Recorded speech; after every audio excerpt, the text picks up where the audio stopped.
अस्सलामुअलैकुम सामीन। 20 शाबानुल मुअज़्ज़म और 2 मार्च है।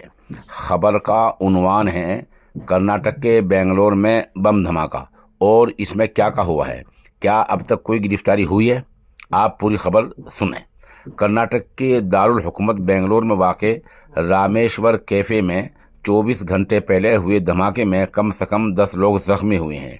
इस धमाके के वक्त कैफ़े के अंदर का एक सीसीटीवी फुटेज सामने आया है, जिसमें धमाके का मुश्तबा एक आदमी रेस्टोरेंट में दिख रहा है और इसके चेहरे पर मास्क लगा हुआ है। वह रेस्टोरेंट की सबसे फेमस यानी मशहूर डिश रवा इडली की एक प्लेट ऑर्डर करता है, उसे खाता है और फिर कैफ़े में ही विस्फोटकों से भरा बैग रखकर चुपचाप वहां से चला जाता है।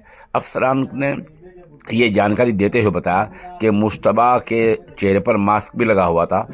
उसे उस जगह पर ही घूमते देखा गया जहां बम धमाका हुआ है। बताया जाता है कि उसने बैग में राजाजीनगर इलाके में रामेश्वर कैफ़े की व्हाइटफील्ड ब्रांच के इहाते में एक पेड़ के पास सिंक के नीचे रख दिया था।